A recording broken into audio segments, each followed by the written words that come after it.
La improvisación es una herramienta muy común en la comedia, sobre todo cuando estás interactuando con el público y es cuando más tienes que improvisar. En las clases de clown, por ejemplo, a mí me sacaron completamente de mi zona de confort porque me hacían abrazar gente. Yo no abrazo gente desde antes de la pandemia. Como que me hacían hacer cosas de las que yo no estaba acostumbrada y hacer mucha improvisación. Eso obligó a mi cerebro a pensar de diferente forma. Entonces, por ejemplo, me hicieron hacer un ejercicio que era: vende esto, por supongamos una pluma, como todo menos como una pluma. Esto no puede ser una pluma, puede ser todo lo que sea. Entonces lo que yo hice fue preguntarle a los que estaban ahí: ¿tú qué crees que es esto? ¿Y tú qué crees que es esto? ¿Y tú qué crees que es esto? Y todos me contestaban algo diferente y yo decía: pues sí, es todas esas cosas. Esto es todas las herramientas que ustedes necesitan.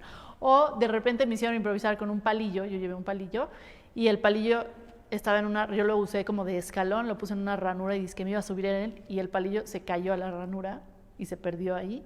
Y yo tenía que improvisar cómo sacar el palillo de ahí, porque era parte del show. No podía decir como: ay, se cayó mi palillo, bueno, ya me voy a mi casa. Entonces le soplé a la ranura, por acto de magia salió el palillo y cayó parado. Fue algo mágico, increíble, que nunca se va a repetir, pero eso sucedió e hizo que mi cerebro pensara así. Entonces la primera regla de la improvisación, porque a mí me tocó improvisar también con otras personas, la primera regla de improvisación es decir sí y después proponer sí y. Supongamos que estás en el escenario y tienes que improvisar una escena con alguien en un coche, por ejemplo, y están actuando como que están en un coche y la otra persona te dice: ay, no sabía que podías manejar un tráiler. Si tú contestas: no es un tráiler, se acabó la escena. El no termina con todo. En la comedia, en la improvisación y en la vida, el no termina con todo, para bien y para mal. Entonces, ¿cómo hacemos que la escena siga? Si te dicen: no sabía que sabes manejar un tráiler, sí, y propones: me enseñó mi mamá, y eso que mi mamá era ciega.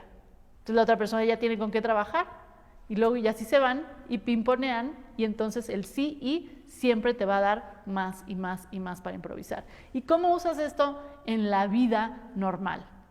Supongamos que estás en un bloqueo creativo, en una crisis familiar, en una crisis emocional, improvisa.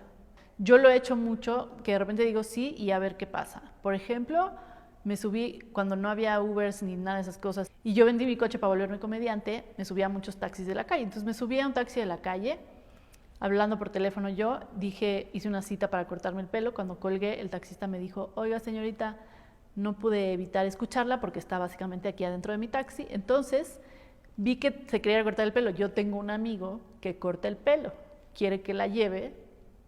Y yo, porque crisis emocional, bloqueo creativo, fue como: sí, todo pudo haber pasado mal. El taxi me lleva a casa de su amigo, me matan, me secuestran, qué feo que piense así, pero soy mexicana, o lo que tú quieras, pudo haber pasado mal. Pero yo dije: sí, vamos a ver qué pasa. Y les cuento qué pasó. Este es mi corte. No, esto fue hace mucho, pero lo que pasó fue que me llevó a un taller de coches donde su amigo había puesto un salón adentro, que su salón básicamente era una silla con un espejo y lavaba el pelo en donde lavan las partes del coche. Esto es una historia 100% real. Entonces llegamos en el taxi y le chifla a su amigo y sale un güey con una panza de ese tamaño, un copete así como de Peña Nieto, pero como más fluido, y dice: hey, te tengo una niña que se quiere cortar el pelo. Sí, sí, pásale. Y yo: esto va a estar muy divertido. Entonces me bajé, me empezó a cortar el pelo, se enteró que era comediante y le habló a su hija: mi hija es bien chistosa. Vino la hija, no era chistosa. Me pidió mi celular para hacer una llamada, que también pudo haber sido terrible eso. Me lavó el pelo ahí, me cortó el pelo en seco, me lavó el pelo ahí donde: déjame quito esta bujía, ahora sí, le lavo el pelo. Y resultó que fue un muy buen corte de pelo, además, fue muy buen corte de pelo. Y salí de ahí perfecta, y salí: muchas gracias, me cobró el doble, y el taxista me había dicho que me habían hecho descuento, cosa que no es cierto. O sea, me robaron hasta cierto punto, pero no me violaron, entonces estuvo padre. Y les dije: muchas gracias, y me fui a mi casa. Pero eso fue porque dije sí y esta historia para mí es de las historias más padres que me ha pasado por decir sí y. Ahora, no se expongan y se suban a un taxi y se vayan a un taller mecánico. No estoy diciendo digan sí a pendejadas como yo, sino digan sí y a otra cosa. Están en una crisis emocional o están hablando con un familiar que les cuesta mucho trabajo hablar con él o ella.